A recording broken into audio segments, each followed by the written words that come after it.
সাহাবার চোখ দিয়ে টপ টপ করে পানি ঝরতেছে, বলে আমি তো মালিক গুনাহ করে ফেলছি আল্লাহ, মনে হয় এই জমিনের মধ্যে কোথাও আমার জায়গা নাই। এই চিন্তা করে সাহাবা রাদিয়াল্লাহু তাআলা আনহু মদিনা ছেড়ে চলে যাওয়ার সিদ্ধান্ত নিলেন। অনেক দূর চলে গেছেন, এদিক থেকে একদিন, 2 দিন, 3 দিন হয়ে গেল। আল্লাহর নবীর কাছে ওহী আসলো, সাহাবার তওবা কবুল হয়ে গেছে। সুবহানাল্লাহ বলেন। এই দিক থেকে সাহাবীরা তারে খুঁজতেছে, খুঁজতে খুঁজতে দেখে কিছু পাহাড়ের নিচে রাখালরা গরু চড়াইতেছে, উট চড়াইতেছে, দুম্বা চড়াইতেছে। জিজ্ঞাসা করে সাহাবারে দেখছনি? কেউ সাহাবার কথা বলতে পারতেছে না। আমার নবীর সাহাবীরা খুঁজতেছেন, খুঁজতে খুঁজতে এক রাখাল বলতেছে, সাহাবা নামের কাউকে তো আমরা চিনি না, কিন্তু একটা লোক দেখছি পাহাড়ের উপরে উঠা রাত্রি যখন গভীর হয় 2খানা হাত উঠায় এমন ভাবে মালিকরে ডাকে, এমন ভাবে দোয়া করে যে দোয়ার আওয়াজে আমাদের ঘুম হয় না, যে দোয়ার আওয়াজের কারণে আমাদের জীব জানোয়ারদের পর্যন্ত ঘুম হয় না। সাহাবীরা বুঝতে পারলো এটাই মনে হয় সাহাবা দইরা নিয়ে গেছে নবীর দরবারে। নবীর দরবারে যাওয়ার পর গিয়া দেখে ফজরের নামাজ দাঁড়ায় গেছে। নবীজি সূরা পড়তেছে, সূরা তাকাসুর, আল্লাকুমুত তাকাসুর হাত্তা যুরতুমুল মাকাবির। প্রথম আয়াতটা পড়ার পরে সাহাবা এত জোরে একটা চিৎকার মারছে রে। দ্বিতীয় আয়াত পড়ার পর আবার একটা চিৎকার মারছে। চিৎকার মারার পর নামাজের মধ্যে জমিনের মধ্যে লুটায়া পড়ছে। নবীজি নামাজ শেষ করার পরে বলে, সাহাবার মাথার মধ্যে একটু পানি দাও। সাহাবীরা হাওমাও করে কেঁদে বলে, নবী গো, মাথার মধ্যে আর পানি দেওয়ার প্রয়োজন নাই, আপনার সাহাবা আর এই জমিনের উপর নাই। এদিক থেকে নবী চোখের পানি ছেড়ে দিয়ে সাহাবার জন্য দাফন কাফন সম্পন্ন করলেন। যখন জানাজার মধ্যে যাইতেছে নবীজি সামনের পা বুড়া আঙ্গুলের মধ্যে ভর দিয়ে এভাবে যাইতেছে। সাহাবীরা জিজ্ঞাসা করে, নবী গো, আপনি এভাবে যান কেন? এই বৃদ্ধা আঙ্গুলের মধ্যে ভর দিয়ে যাইতেছেন, কারণটা কি? আমার আপনার মায়ের নবী বলতেছে, সাহাবীরা রে, এই সাহাবা তো গুনাহ করছিল, সে আল্লাহর দরবারে এমন ভাবে কান্না করে এমন ভাবে তওবা করছে, তওবায়ে নাসুহা, যে তওবা করার কারণে মালিক তার প্রতি এমন খুশি হয়েছে রে, তার জানাজার মধ্যে শুধু মানুষ নয়, আল্লাহর বিশেষ তৈরি ফেরেশতা নাজিল হয়ে গেছে। সুবহানাল্লাহ, এত ফেরেশতা নাজিল হয়ে গেছে, আমি পা রাখার জায়গা পাইতেছি না। সুবহানাল্লাহ। বাবাজি বলেন, তওবা কেমন ভাবে করছে? গুনাহ হবেই, কিন্তু খাস দিলে তওবা করতে হবে। আমি বলেছিলাম তওবা করলে 4টা পুরস্কার বলেই শেষ করতেছি। কয়টা পুরস্কার বলেন? বলবনি 4টা পুরস্কার। 1 নাম্বার, আল্লাহ পাক রব্বুল আলামিন বলেন, যে ব্যক্তি তওবা করবে খাস দিলে, সে আল্লাহর বন্ধু হয়ে যায়। সুবহানাল্লাহ। বুজুর্গানে দিন কিতাবের মধ্যে লেখেন, আত-তাইবু হাবিবুল্লাহ, যে তওবা করে খাস দিলে সে আল্লাহর বন্ধু হয়ে যায়। সুবহানাল্লাহ বলেন। হাবিবুল্লাহ আর খলিলুল্লাহর মধ্যে পার্থক্য আছে। ওলামায়ে কেরাম বসা এখানে। খলিল মানে হলো আল্লাহর বন্ধু, সে আল্লাহরে মোহাব্বত করে খলিল। আর হাবিব প্রস্তুত থাকে। বান্দা গুনাহ করবা, এই গুনাহটা ক্ষমা করবে কে? দুনিয়ার রাজা বাদশার ক্ষমতা নাই। খুজা কারুন, খুজা ফিরআউন, খুজা শুদ হামান, খুজা শৌকতে আজ শাহে, খুজা তখতে সুলাইমান। এই দুনিয়ার রাজা বাদশাহ, এই দুনিয়ার বিত্তশালী, বড় অট্টালিকার মালিক, বড় যত ধরনের দামি দামি খাবার খেয়েছে, যত দামি গাড়িতেই চড়ুক না কেন রে, যত বড় লোকেই হোক না কেন, কিন্তু তার এই ক্ষমতা নাই যে একটা গুনাহ ক্ষমা করবে। আমার আল্লাহ বলেন, আমি এমন মালিক, যদি কোনো বান্দা অসুস্থ হয়ে যায়, বন্ধুরা তার থেকে দূরে থাকে কি থাকে না বলেন? মা বাবাও তাকে সরায় দেয়। আমার আল্লাহ বলেন, আমি এমন আল্লাহ, হাসপাতালের বেডের মধ্যে শরীরটা পচে গেছে, ডাক্তাররা পর্যন্ত চিকিৎসা করে না, এমন একটা অবস্থায়, জীর্ণ শীর্ণ অবস্থায় যদি কোনো বান্দা হাসপাতালের বেডের মধ্যে শরীর থেকে পোকা ঝরতেছে, এমন একটা কঠিন সময়েও যদি মুখ দিয়ে একবার বলে আল্লাহ, আমার আল্লাহ বলেন লাব্বাইক, সাথে সাথে মাওলা বান্দারে সাড়া দেন। বান্দা আমারে ডাকছে, আমার আল্লাহ এত দয়াবান।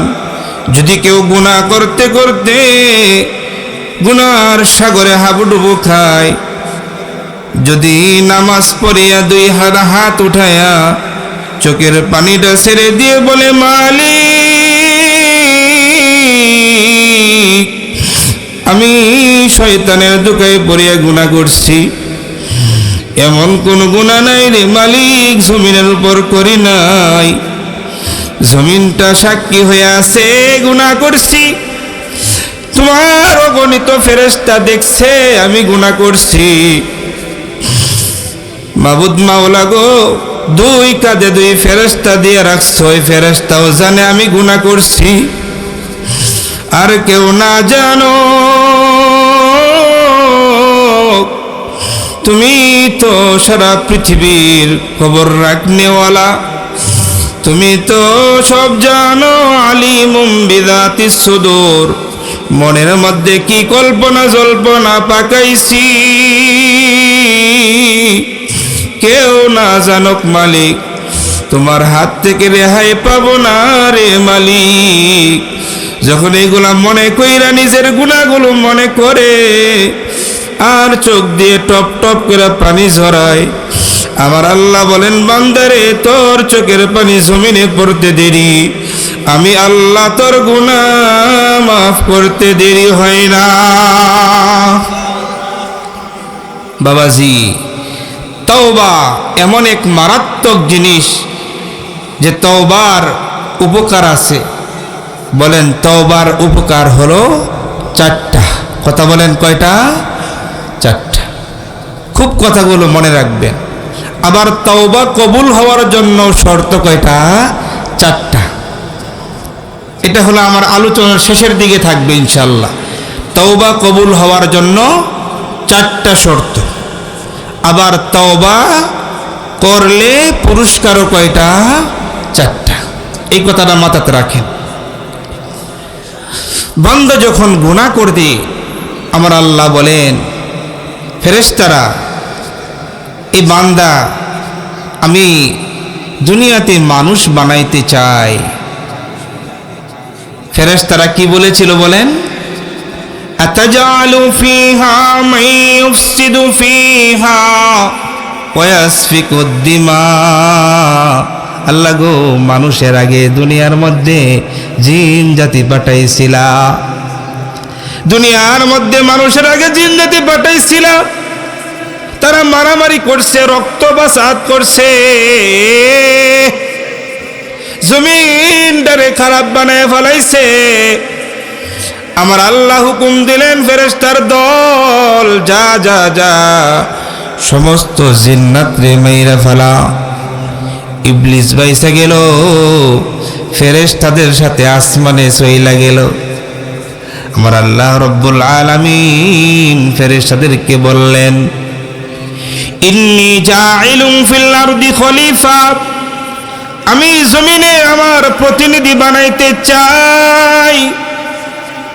ফেরেশতারা বলল, মারামারি করবে, মানুষ বানানোর দরকার নাই। আমার আল্লাহ তখন বলেছিলেন, ফেরেশতার দল, ইন্নী আলামু মা লা তা'লামুন, আমি আল্লাহ যা জানি তোমরা ফেরেশতারা তা জানো না। একদল ফেরেশতা সকালবেলা আইসা দেখে বান্দা ফজরের নামাজের জন্য প্রস্তুতি নিচ্ছে, আরেক দল ফেরেশতা সন্ধ্যার সময় দেখে বান্দা মাগরিবের নামাজের প্রস্তুতি নিচ্ছে।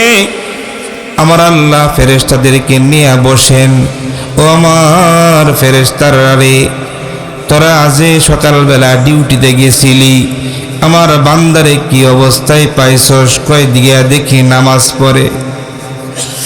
যারা সন্ধ্যা সময় ডিউটি পালন করে, সারা রাত ডিউটি পালন করে চলে যায় সকালবেলা, আমার আল্লাহ তাদেরকেও জিজ্ঞাসা করলেন, আমার ফেরেশতারা রে, আমার বান্দাগুলারে কি অবস্থায় পাইছস?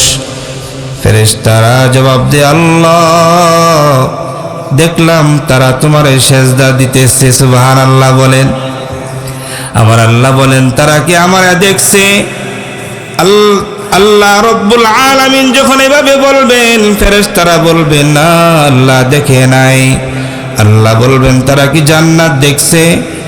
ফেরেশতারা বলবেন, না জান্নাতও দেখে নাই। আল্লাহ বলবেন, তারা কি আমার জাহান্নাম দেখছে? ফেরেশতারা বলবেন, না আল্লাহ না, দেখে তো নাই। আল্লাহ বলবেন, তাহলে তারা কিসের ভয়ে নামাজ পড়ে, কিসের ভয়ে আমার ইবাদত করে?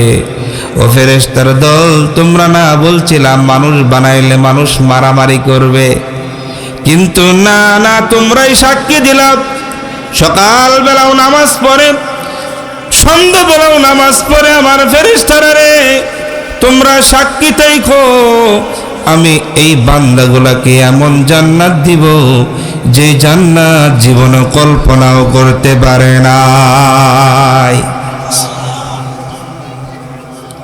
যুবক ভাইয়েরা, গুনাহ করতে অনেক মজা লাগে, ভিতরে গুনার অভ্যাস আছে, পরিবর্তন করতে হবে।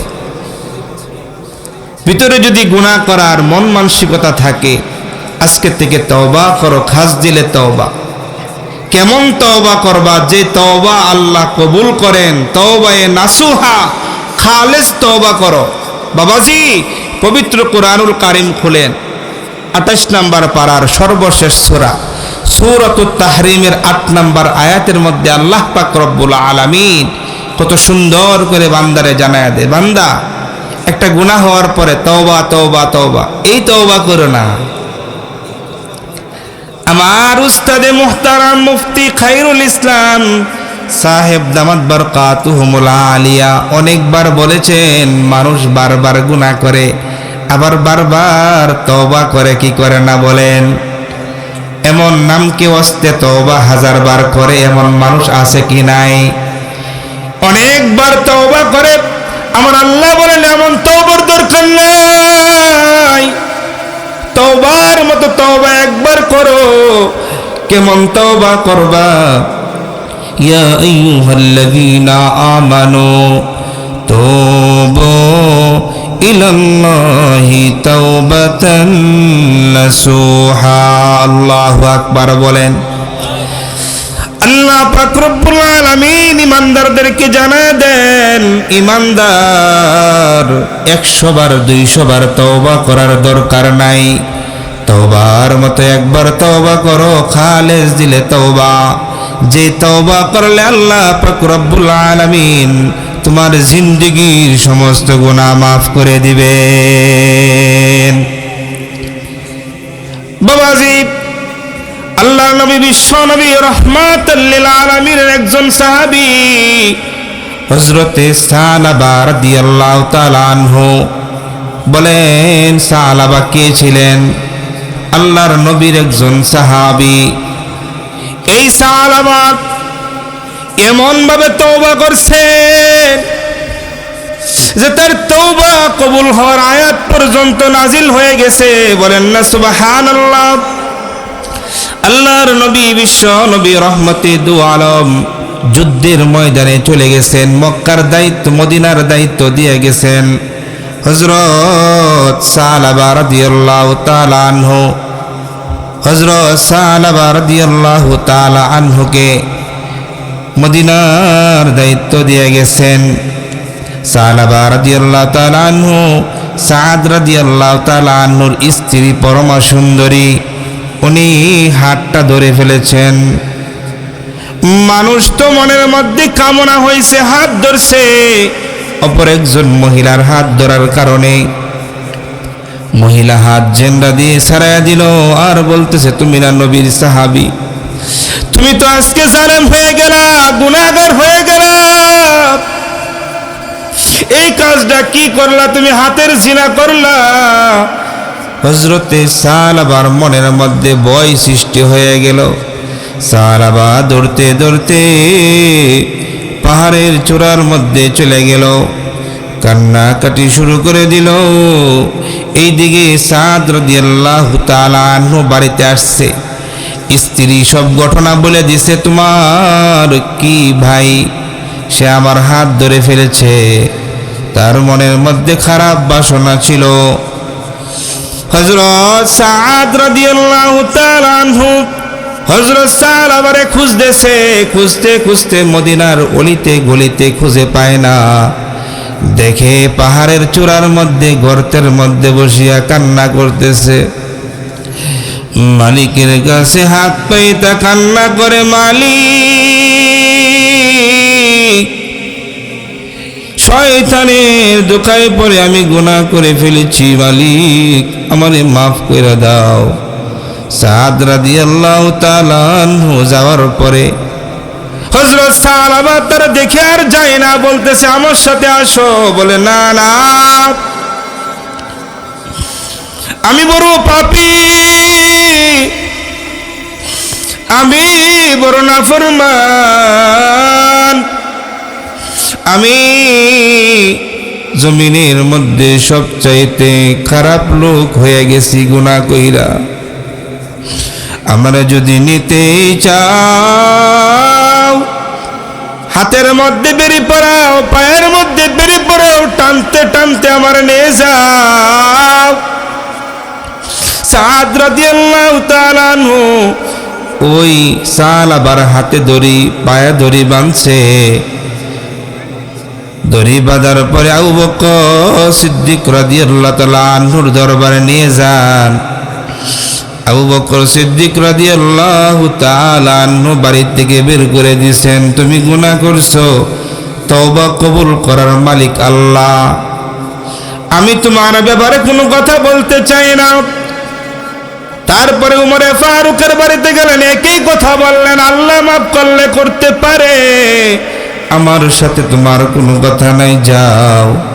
হযরতে উমরে ফারুক রাদিয়াল্লাহু তাআলা আনহু তাড়াইয়া দিলেন। হযরতে আলী কাররামাল্লাহু ওয়াজহুর দরবারে যাওয়ার পরেও তাড়াইয়া দিলেন। উনি বলতেছেন, আমি বড় পাপী, কারো দরবারে আমার জায়গা নাই,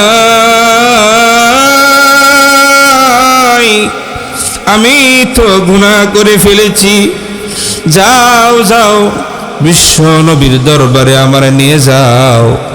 আমি গুনাহ করে ফেলেছি, এমন নাফরমান কেউ আমাকে তার বাড়িতে পর্যন্ত জায়গা দেয় না। নবীর দরবারে নিয়ে যাওয়ার পরে নবীও একই কথা বললেন। একে একে সবাই যখন থেকে তারা দিল, সাহাবার নিজের কন্যা মেয়ে তার বাবারে বলে, বাবারে আবু বকর তোমার জায়গা দিল না, উমরে ফারুক তোমার জায়গা দিল না, আলী রাদিয়াল্লাহু তাআলা আনহু জায়গা দিল না, বিশ্ব নবী স্বয়ং তোমাকেও জায়গা দিল না। বাবারে আমি তোমার মেয়ে হতে পারি, কিন্তু যেই জায়গায় নবী তোমার জায়গা দিল না, আমি মেয়ে হয়েও বলতেছি তুমি তো নাফরমান পাপী, আমার ঘরেও তোমার জায়গা দিব না। সাহাবার চোখ দিয়ে টপ টপ করে পানি ঝরতেছে, বলে আমি তো মালিক গুনাহ করে ফেলছি আল্লাহ, মনে হয় এই জমিনের মধ্যে কোথাও আমার জায়গা নাই। এই চিন্তা করে সাহাবা রাদিয়াল্লাহু তাআলা আনহু মদিনা ছেড়ে চলে যাওয়ার সিদ্ধান্ত নিলেন। অনেক দূর চলে গেছেন, এদিক থেকে একদিন, 2 দিন, 3 দিন হয়ে গেল। আল্লাহর নবীর কাছে ওহী আসলো, সাহাবার তওবা কবুল হয়ে গেছে। সুবহানাল্লাহ বলেন। এই দিক থেকে সাহাবীরা তারে খুঁজতেছে, খুঁজতে খুঁজতে দেখে কিছু পাহাড়ের নিচে রাখালরা গরু চড়াইতেছে, উট চড়াইতেছে, দুম্বা চড়াইতেছে। জিজ্ঞাসা করে, সাহাবারে দেখছনি? কেউ সাহাবার কথা বলতে পারতেছে না।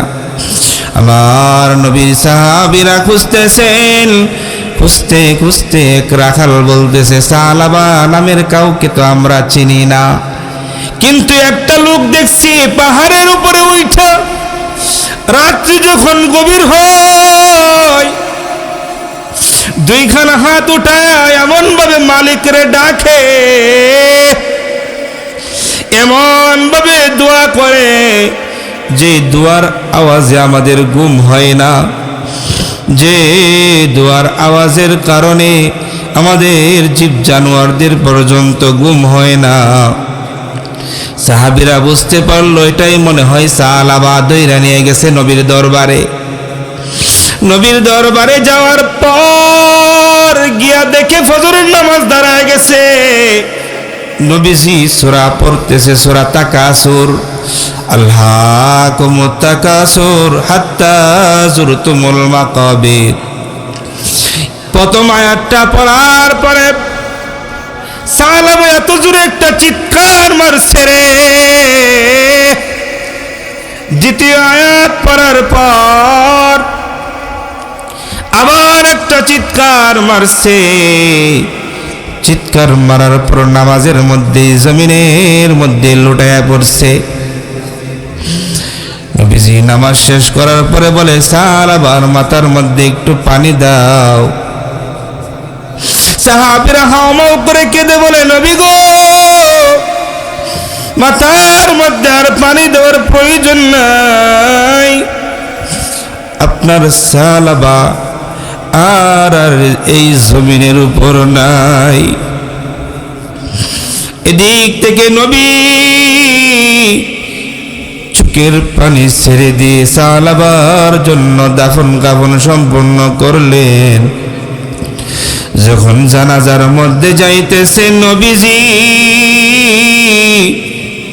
সামনের পা বুড়া আঙ্গুলের মধ্যে ভর দিয়ে এভাবে যাইতেছে। সাহাবীরা জিজ্ঞাসা করে, নবী গো, আপনি এভাবে যান কেন? এই বৃদ্ধা আঙ্গুলের মধ্যে ভর দিয়ে যাইতেছেন, কারণটা কি?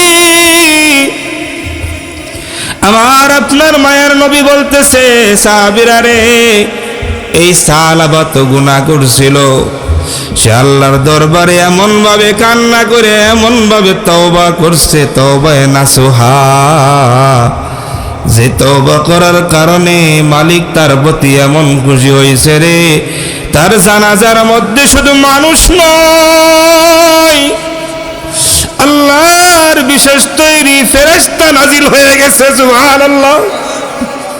এত ফেরেশতা নাজিল হয়ে গেছে, আমি পা রাখার জায়গা পাইতেছি না। সুবহানাল্লাহ। বাবাজি বলেন তওবা কেমন ভাবে করছে? গুনাহ হবেই, কিন্তু খাস দিলে তওবা করতে হবে। আমি বলেছিলাম তওবা করলে 4টা পুরস্কার বলেই শেষ করতেছি। কয়টা পুরস্কার বলেন? বলবনি 4টা পুরস্কার। 1 নাম্বার, আল্লাহ পাক রব্বুল আলামিন বলেন যে ব্যক্তি তওবা করবে খাস দিলে সে আল্লাহর বন্ধু হয়ে যায়। সুবহানাল্লাহ। বুজুর্গানে দিন কিতাবের মধ্যে লেখেন আত-তাইবু হাবিবুল্লাহ, যে তওবা করে খাস দিলে সে আল্লাহর বন্ধু হয়ে যায়। সুবহানাল্লাহ বলেন। হাবিবুল্লাহ আর খলিলুল্লাহর মধ্যে পার্থক্য আছে। উলামায়ে কেরাম বসা এখানে। খলিল মানে হলো আল্লাহর বন্ধু, সে আল্লাহরে মোহাব্বত করে খলিল।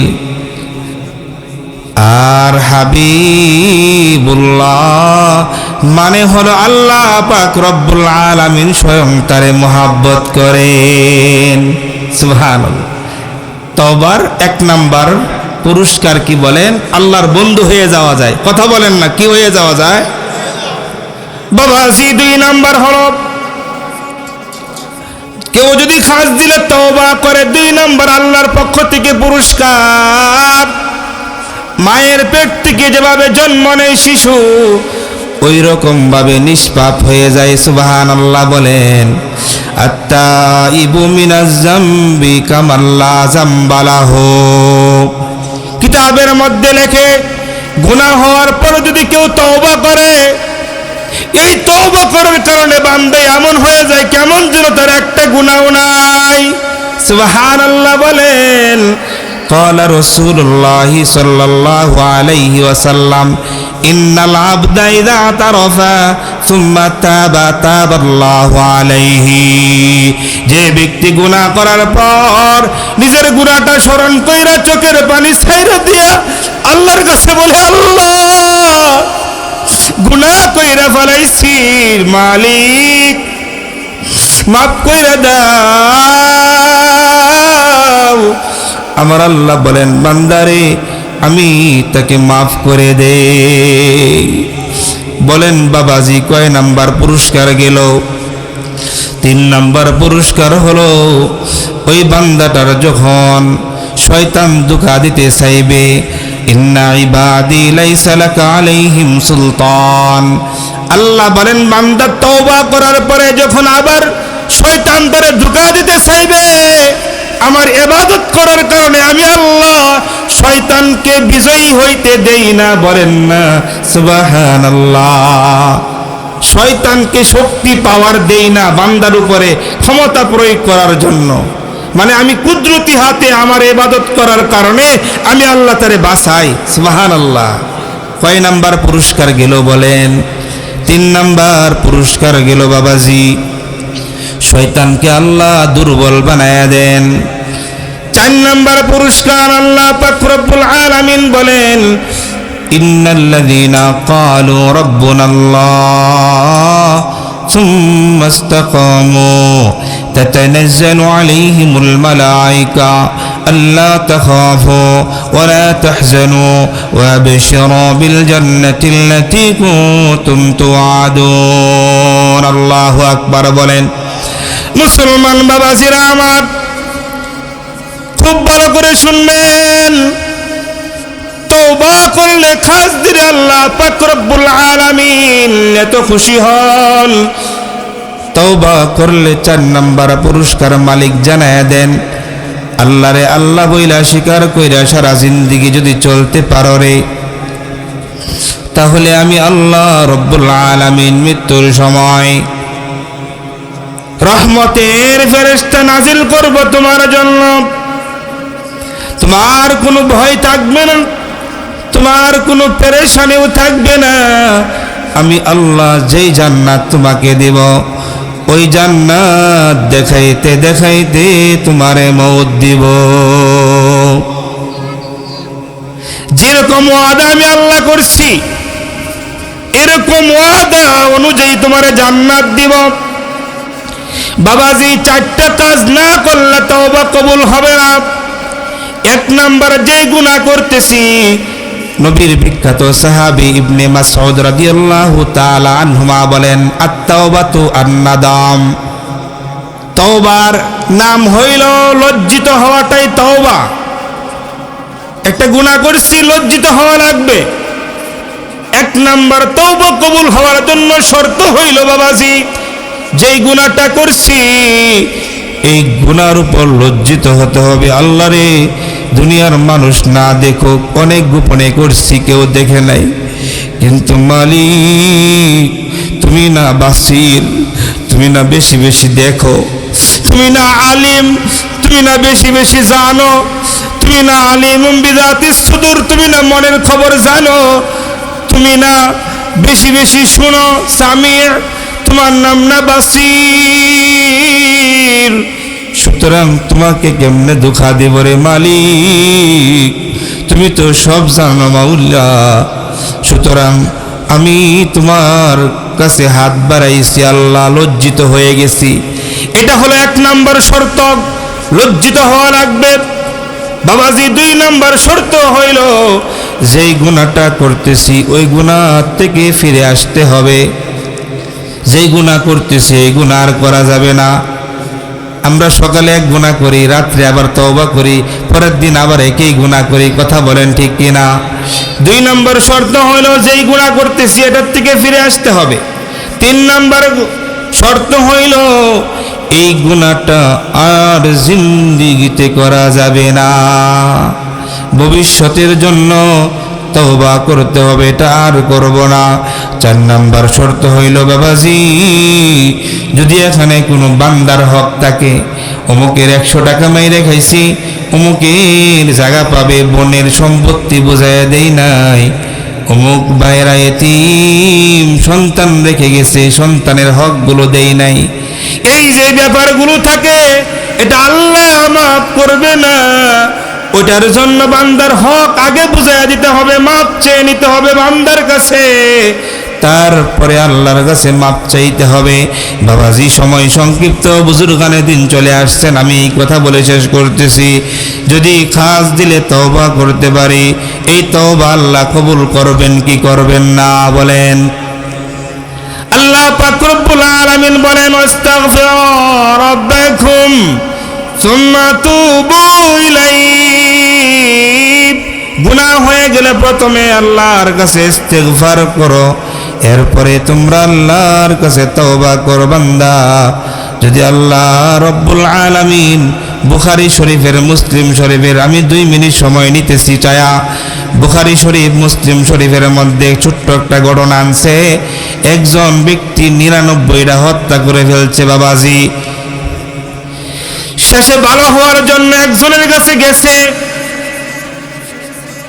কিচ্ছা কাহিনী বানায় বলতেছি না, বুখারী শরীফের মধ্যে আছে, মুসলিম শরীফের মধ্যে আছে।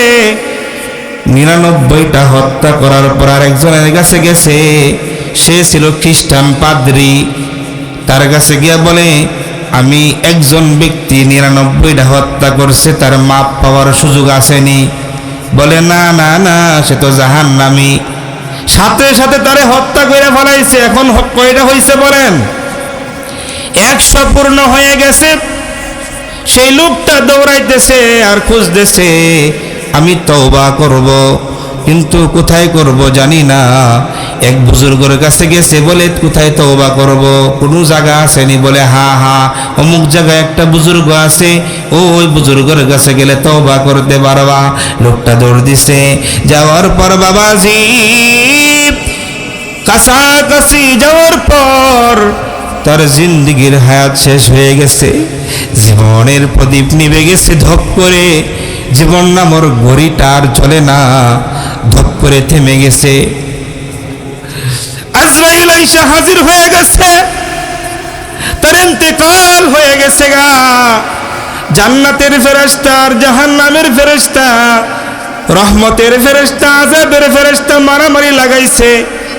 আযাবের ফেরেশতা কইছে তো তওবা করে না, 100 জন মানুষ মারছে, তারে আমরা আযাবের নিয়া ফালাইয়া দিব। এই দিকে খেয়াল করি বাবাজি। আর রহমতের ফেরেশতারা কয় না না না, সে ভালো হওয়ার নিয়তে বের হইছে। কথা বলেন ঠিক কিনা? দুই দল মারামারি লাগাইছে। আমার আল্লাহ একজন ফেরেশতা মানুষের রূপ নিয়ে পাঠাইছে, পাঠায়া দেয়া বলতেছে তোমরা যে মারামারি করতেছ